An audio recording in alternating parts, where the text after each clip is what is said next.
मेरी बात को बहुत ध्यान से सुनना। श्रीपाद कह रहे भजन को इससे नहीं तोला जाता कि करोड़पति बन गए तो भजन का लाभ बहुत मिल गया, या भजन शुरू किया तो तुम दरिद्र हो गए। बोले देखो भजन फला नहीं, जिस दिन से वृंदावन गए सत्संग सुना उसी दिन से सब चौपट हो गया। दोनों बातें समझना। महारंकत्वे वा परम विभवे सिंगे पे है। अगर रसिकों के संग का रंग चढ़ेगा तभी इस मार्ग में चल सकते हो, नहीं तो फिसलन ही फिसलन है।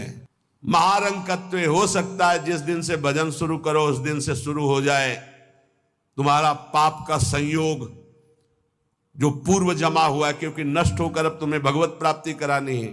कल एक साधक भारी रोग से ग्रसित, और वो बोला कि हमें लगता है कोई वैष्णव अपराध बन गया। क्यों? नहीं, ये शरीर में। अरे बावरेपन में हम कह रहे शरीर रोग से ग्रसित है तो बुद्धि को तो स्वस्थ रख ले। बुद्धि रोगी हो गई तो शरीर स्वस्थ होने पर भी महान नरक जैसा उसको दिन और रात व्यतीत होता है, नारकी भोगों का चिंतन करते हुए। कोई अपराध तब बनता है जब अहंकार होता है, ध्यान रखना। और तुम जो सब शरणागत हो, रोज ऐसा मंजना लगता है कि तुम्हारे अहंकार चढ़ पाएगा। रोज बर्तन मांजा जाए तो चाहे जितना गंदा हो एक दिन चमकने लगता है। ये सत्संग भाग भर मत जाना, पक्का समझना। जितने बैठे हो अनुभव कर लेना, जहां कमजोरी है यही लगेगा सिर्फ मेरे लिए बोला जा रहा है। और सत्य मानना, ये सत्संग है, ये सार्वजनिक भगवदानंद के लिए किसी व्यक्ति का लक्ष्य करके नहीं, सार्वजनिक सार्वभौम सत्संग होता है। शरीर का रोगों से ग्रसित हो जाना या कोई विपत्ति आ जाना ये हमारे पूर्व अपराध का है, पूर्व पाप का है। वर्तमान में यदि वैष्णव अपराध होगा तो शारीरिक दंड नहीं मानसिक दंड होगा। क्या? आपका भजन रोक दिया जाएगा। तत्कालिक आप बहुत शुद्ध वैष्णव पवित्र हृदय के हैं, अगर कोई त्रुटि हो गई तो तत्कालिक दंड मिलता है। खोपड़ी दीवाल में लग गई, चबेटा लग गया, दांत से जबान कट गई, अचानक कोई ऐसी घटना घट गई, थोड़ी मोड़ी चोट, ऐसा असाध्य रोगों का सृजन पूर्व शरीर रचने के पहले ही होता है, जो पूर्व पाप से है। आज हम भजन कर रहे हैं लेकिन पूर्व पाप रचित इसमें जो सृजन किया गया रोग वो पहले का है, आज से थोड़ी उत्पन्न हुआ है। तो साधक को बहुत विवेकवान रहना चाहिए, नहीं तो अब हमारा शरीर अस्वस्थ और बुद्धि अस्वस्थ। यही मूर्खता नहीं, शरीर स्वस्थ और बुद्धि स्वस्थ है तो हम परमानंद में मगन ठिंगे पे रखा है। हमारी बात को समझना। हमारी बुद्धि भगवदाकार है तो पूरे शरीर में कीड़ा पड़े हो, गलता लगाओ तो कुछ फर्क नहीं है। और बुद्धि विषयाकार है तो चाहे एसी में बैठे हो जलोगे, देखा है। इन समस्याओं का समाधान करने के लिए ही अध्यात्म है, रुपया नहीं है, पद नहीं है। समस्त समस्याओं का समाधान अध्यात्म से होता है, विवेक से होता है। ध्यान दीजिए, परमार्थ पे चल रहे हो तो महारंकत्वे वा परम विभवे, हमारे कदम नहीं रुकेंगे। चाहे हमें ऐसी परिस्थिति दे दी जाए कि भोजन के लिए भी तरसने लगे, और चाहे परम विभवे, ऐसा होता है। ये ना सोचे दोनों बातें होती हैं। एक है चक्रवर्ती सम्राट अम्बरीश जी महाभागवत, और दूसरे चीदर चिदरानी जी महाभागवत, जिनके यहां अतिथि पीपाजी सीता सहचरी आते तो अंदर जाकर अपनी पत्नी से कहते कि आज तो बहुत बड़ा अनर्थ हो जाएगा। उनका क्यों भगवान? बोले बहुत बड़े संत अतिथि आए और आज हमारे पास कुछ नहीं है। जरा विचार करना, उनके घर में दरवाजे और खिड़की भी नहीं रह गई थी। क्यों? संत आते तो खिड़की बेचे आए, 4 मुट्ठी चावल उबाल कर उनको पवा दिए, दरवाजा बेचे। मिट्टी का पात्र था जिसमें रसोई अमनिया करते थे, कुछ नहीं रह गया था जो बेचा जा सके। एक वस्त्र शरीर में था चिदरानी जी के। उन्होंने कहा भगवान अतिथि भूखा नहीं जाएगा। पढ़ के देख लो भक्तमाल जी में श्री नाभा जी ने चरित्र लिखा, जो दिव्य दृष्टि संपन्न महापुरुष। कहा कैसे? बोले वस्त्र है ना कुछ तो बिक ही जाएगा, तो अतिथि को कुछ ना कुछ 4 मुट्ठी चना ही मिल जाएगा, अतिथि तो भूखा नहीं जाएगा। संत तो भूखे नहीं जाएंगे। और महाभागवत जिनके दर्शन करने द्वारिकाधीश के दिव्य दर्शन करके सीता सहचरी और पीपा जी आ रहे हैं, उनके दर्शन करने, स्थिति क्या है? खाने पीने की तो बात जाने दो, पहनने के लिए भी सीधे वस्त्र नहीं, एक ही वस्त्र था चिदरानी जी के, उतार के दे दिया। बेचा जाके जो कुछ बिका, जो कुछ भी रूखा सूखा पत्तल में लगाया और बाहर पीपा जी सीता सहचरी के साथ पाओ भगवान। वो समझ गई, स्थिति महारानी थी, बहुत प्रवीण, समझ गई कि भोजन देख के समझ गई कि स्थिति क्या, घर देख के उनकी वेशभूषा। तो उनका कहा कि भक्तानी जी को भी बुलाओ, चारों बैठ कर पाते जो भी है। वहां नहीं आप पाइए, वो तो रसोई में है। तो उनका फिर क्या होता, मैं रसोई से लिवा लाती हूं। अब उनको अगर पीपा जी कहते तो शायद चीदर जी कहते कि आप रुक जाओ, लेकिन सीता सहचरी जी तो सीधे रसोई में गई तो दिगंबर बैठी थी। समझ गए देखते, अंदर घर का हाल देखकर उनको आंसू आ गए, क्योंकि महारानी रह चुकी है वो स्वयं, तो परम वैराग्य से रहती थी, टाट लगा के। महारानी होते हुए भी टाट लगा करके भगवान की भक्ति में सीता सहचरी जी बहुत ही ज्ञान संपन्न देवी। देखते ही उनको समझ में आ गया कि वो अकिंचनता की हद है इनके घर में, खाने के लिए दाना नहीं, कहीं कुछ नहीं। और तो उन्होंने कहा, देवी तुम निर्वस्त्र कैसे बैठी हो? तब उन्होंने कहा, अरे हमने सुना था आप द्वारिकाधीश के दर्शन करके आ रही, तो जब मिलेंगी तो रूप माधुरी का वर्णन करेंगी प्रभु की। क्या इस नासवान शरीर की चर्चा चला दी? जब पैदा हुआ था तो आभूषण और वस्त्र पहन के थोड़ी हुआ था, दिगंबरे हुआ था, और जब जाएगा तो जला दिया जाएगा। बीच में अगर दिगंबर है तो क्या फर्क पड़ता है? बाहर आई और पीपा जी से कहा, इनकी निष्ठा के आगे हम लोग कुछ नहीं है। उनको था कि राज सुखों का त्याग करके कष्ट पूर्वक भगवान का भजन करते हैं, ये अद्वितीय रहनी है। पर उन्होंने कहा, जो चीदर चिदरानी जी की रहनी, उसके सामने हम कुछ नहीं है। पूरी स्थिति बताई तो पीपा जी कांप गए। ऐसी स्थिति देखो, महारंकत्वे, अम्बरीश जी चक्रवर्ती सम्राट, परम विभवे, ये भक्तों में दोनों स्थितियां पाई जाती हैं। इन स्थितियों से भक्ति का कोई संबंध नहीं। ये पूर्ण पुण्य का संयोग बनता है तो मान वैभव संपन्न है। एक अकिंचन भाव से रह रहा है, नहीं है उसके पास, तो ये भक्ति से तुलना नहीं की जा सकती कि इसकी भक्ति कमजोर है, इसके पास वैभव नहीं, उसकी भक्ति बहुत जोर है क्योंकि उसके पास वैभव नहीं। महारंकत्वे व परम विभवे, भक्ति से इसकी तुलना ना की जाए कि उनकी भक्ति जोर की है, खूब सुख संपन्न है, और उनकी भक्ति रंग नहीं ला रही। देखो खाने पीने की भी व्यवस्था नहीं, भक्ति का रंग अलग होता है। देखो चीदर चिदरानी जी और देखो अम्बरीश जी, दोनों महाभागवत, एक चक्रवर्ती सम्राट और एक खाने को भी नहीं, दोनों महाभागवत। ऐसे ही आप जब भक्ति के मार्ग में उतरे तो महारंकत्वे हो सकता है, ऐसी परिस्थिति आ सकती है, हिम्मत मत हारिए। ये जरूर ध्यान रखिए कि अखिल विश्व ब्रह्मांड की रचना एक पलक झपकते जिस मालिक ने की, उसका मैं दास हूं। इसी ठसक में नरसिंह मेहता जी का भात द्वारिकाधीश ने स्वयं भरा, और सब जानते हैं सोने चांदी की वर्षा करवा दी। उनके लिए कोई दुर्लभ बात है क्या?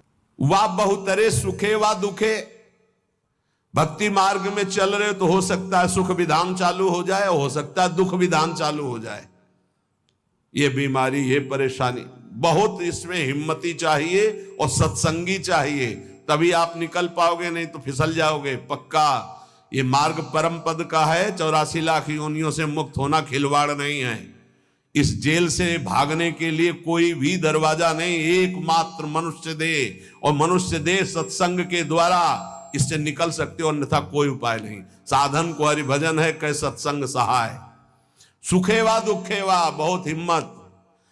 भारी से भारी सुख का विधान मिल सकता है, नाम मत छोड़ना, भजन मत छोड़ना कि हमारी पूर्ति हो गई, जो चाह मिल गया, फिर भी फंस जाओगे। और दुखेवा, अरे जब से भजन शुरू किया बड़ा दुख आना शुरू हो गया। नहीं, ये मार्ग की सुख दुख वृत्तियां इनमें अपने परमार्थ को मत रोक देना, आगे बढ़ो। एक आगे ऐसा स्थान है जो सुख दुख दोनों से परे महान परमानंद स्वरूप है। ये छोटी छोटी वाटिकाएं हैं, कहीं सुख की कहीं दुख की, भ्रमित मत होना। यशसी बहुले था अपयशसी, हो सकता है तुम्हारा भजन ठीक चल रहा है, यश शुरू हो गया, और या हो सकता है अपयश शुरू हो गया, दोनों बातें, निंदा होने लगी। तो यश होने लगे तो उसमें खुशी नहीं मनानी, और अपयश होने लगे तो दुखी नहीं होना। वैसे अच्छी बात यह है कि अपयश होने लगे तब खुशी होना चाहिए। बड़ी कृपा हरि की, अब कोई प्रणाम करने नहीं आएगा। राधे श्याम जी धर्म मनावे चले जाओ, कोई नहीं देखेगा। जब कबीरदास जी ने देखा कि बहुत यश हो रहा है, तो संतों की युक्तियां होती हैं। काशी की एक वैश्या के पास गए, वैश्या ने देखा कबीरदास जी आए, खड़े हो गए, प्रणाम किया। महाराज पहली प्रार्थना कि आप जल्दी यहां से निकल जाओ। उनका क्यों? अरे बोले इस गली में खड़े होने का मतलब है कि निंदा होना। आप महान संत हैं, आप यहाँ खड़े भी होंगे तो आपकी निंदा। हम बोले वही करवाने के लिए आए, हम निंदा करवाने के लिए आए, आप हमारा साथ देंगी? उनका भगवान आप आज्ञा करें, भला मैं नीच आपकी क्या सेवा कर सकती हूँ? बोले गले में हाथ डाल के पूरी काशी में घूमना है। बोले महाराज कोई पानी नहीं पूछेगा आपको। बोले यही चाहते हैं। बोले भी जैसी आपकी इच्छा। गंगा जल भरा, थोड़ा रंग वंग डाल के, एक हाथ में गंगा जल की बोतल, दूसरे हाथ में वैश्या। अरे बोले देखो देखो, दूसरे दिन से कबीरदास जी की कुटिया शांत, कोई प्रणाम नमस्कार नहीं। अरे हम जानते थे, कुछ तो कहते हम जानते थे पहले से, असलियत तो यही है। और कुछ कहते यार कुछ तो गड़बड़ है, ऐसे महात्मा तो नहीं है। फिर भी जो कुछ श्रद्धा रखते थे वो इस बात से नहीं गए कि ठीक है अच्छे हैं पर ऐसा कैसे कर सकते हैं, छोड़ो यार। वहां कोई प्रणाम नहीं, बड़े चैन से भजन करने लगे। युक्तियां संतों की होती, पर वो युक्ति सिद्ध ही करे, जीना मुश्किल हो जाएगा अगर हिम्मत नहीं है, भगवत प्राप्त नहीं है। सिद्धों की बात है, उपद्रव न करे कि अब हम भी कुछ थोड़ा ऐसा कर पिट जाओगे। हाँ, सिद्धों की बात अलग है। फिर राजा को अश्रद्धा हुई तो चमत्कार भी उनके जीवन में था ऐसा कि दिखाया, होश उड़ गए। तो कहा भगवान वो, बोले वो जन साधारण की आंखों में धूल डालने के लिए बहुत एकत्रित हो गए, भजन में बड़ा विघ्न पड़ने लगा। यशस्वी बहुले था अपयशस्वी। देख लो भक्ति का मार्ग, आप खिलवाड़ मत समझो। महारंकत्वे व परम विभवे, मेरे कदम नहीं रुकेंगे, चाहे भिखारी बना के रखो, चाहे चक्रवर्ती राजा बना दो। बहुतरे सुखे वा दुखे वा, भारी सुख दे दो या भारी दुख दे दो, कदम नहीं रुकेंगे आपकी तरफ से। यशस्वी बहुले था अपयशस्वी, चाहे यशस्वी बना दो चाहे निंदा कराने, खूब निंदा कराओ, हमें मार निंदा हो तो भी हमारा मार्ग नहीं रुकेगा। आगे मणुआ लोस्ट्रे, चाहे मणि दे दो और चाहे माटी के घरौंदे पे रखो, हमें कोई फर्क नहीं पड़ता। महलों में रखो चाहे झोपड़ी में वास दो। सुहृदे परम व द्वेष्यति, सब लोग हमें प्यार करें या सब हमसे द्वेष करें, कोई फर्क नहीं पड़ता, हम अपने मार्ग पर चलेंगे। समा दृष्टि नित्यम मम भवति वृंदावन जुषहा, मैं ऐसी सम दृष्टि रख के चलूंगा। हे वृंदावन धाम, मुझे सामर्थ्य प्रदान करो कि मेरे कदम किसी भी स्थिति में लड़खड़ाए नहीं। ये बहुत बड़ी बात है। बिना इस बात के आए बात की बात में नहीं पहुंचा जाता। ये बहुत हिम्मत की बात है। ये शूरवीर का मार्ग है।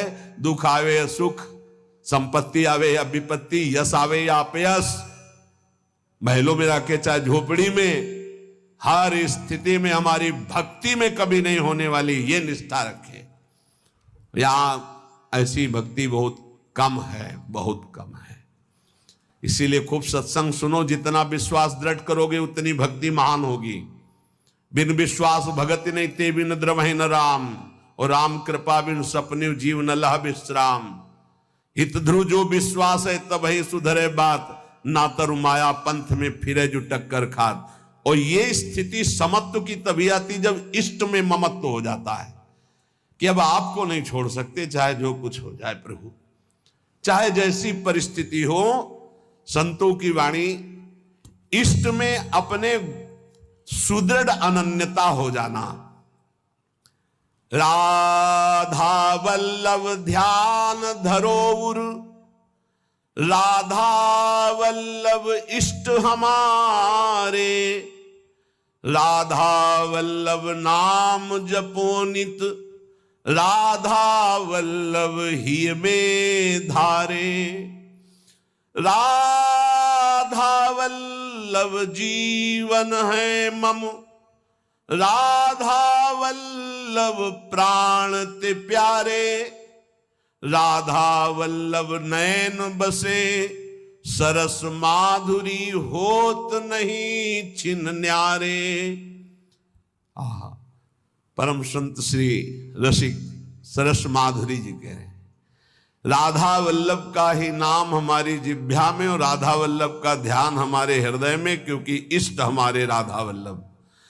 राधा वल्लभ का हृदय में ध्यान और मुख में नाम, ये आचार्य चरण भी आदेश करते हैं।